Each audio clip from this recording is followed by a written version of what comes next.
Qur'aana hadiisa ibdeeka ma khaysa kan fayyeessu isaa bakkayyoo qubsiisaa ijaara majlisa qottame haqanu ummanni muslimaa hadiisaaf qur'aanaan ulamaan nuyamaa qur'aana barne haadhaanu alimaa دكتورا قلبيتي علماء إسلاما حديثا في قرآنا دبدنا ما يلا يا علمان إسلاما علماء السما ميني نفتلا علماء إسلاما برنوتان علما isidahan ibsama barifan alama hawasni muslima mataitai ya jama ni doa ulamaan wallalli nudala ifatun nudama ulama islama ya ibsa dukana barsitu barsisa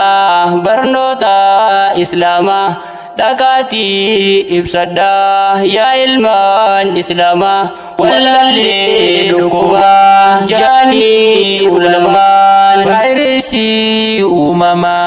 wallalun qur'ana barate barsisu wallahi sifaya الدنيا فآخرة جنة سخايا والله دكوبا علماء يالما دكوبا كبمنا دوانسي فلاتما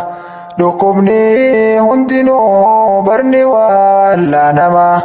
إف والله نوفينا نبدسان أبومان دكوبني قلبي دا خندوم سول منما ولا لكته وقنو في همما حديثا في قرآن قفا ولا نما يوخان خي فرماني برأتي دوما أكسيت دونا يا نما إسلاما ميكم تاتي ورويا كياما قرآنا حديثا ibdeeka ma khaysa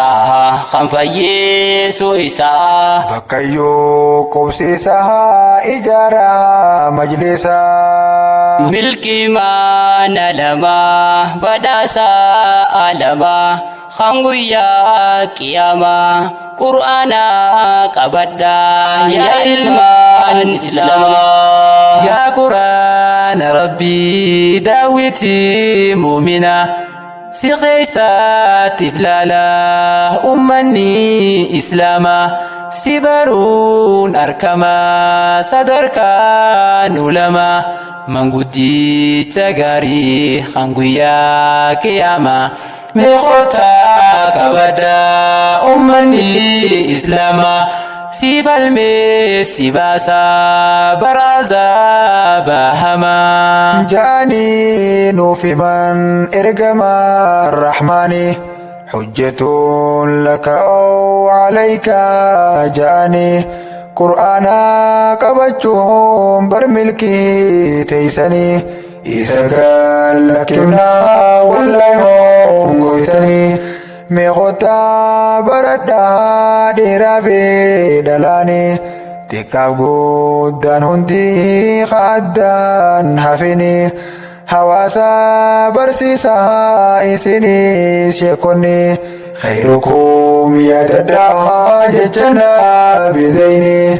أكما أنبياء برسيسا تراني وسوقا رشيتكا إرام بارباديني ملالا إغلاسا أنبيو تاسني من دخان كفروا رب العالمين الرئيس انجيته فركان تيسني bu'aataan teelaaltee barsiisuun dhiisinii. Qur'aana hadiisa Dibdeeqaa maqeessa kan fayyeesoo isa. Bakkayyuu qubsiisa ijaara majlisa. Qalbiin ilma namaa rabbitti amannaan qabannaan imaana qaraanaan qur'aana qabnini sanuma nujee Muhammad ergamaan alama. Qalbiin tee hammattee amantee kafartee mootii kee dagattee salaatas lakkiftee qara'uu hifattee qaamninis fokkote. Wallahi khasartee ibiddi si nyaatee isa jala bahuuf khaytaa taafadhu ifin dagatini booddeetee yaadadhu mee guyyaa boruutiif siqee guuduunfadhu fuuldura rabbii kee dhaabbachuu yaadadhu. Osoo siin gaafanne arra'eef gaafadhu deebii gaafsanii amma qopheeffadhu.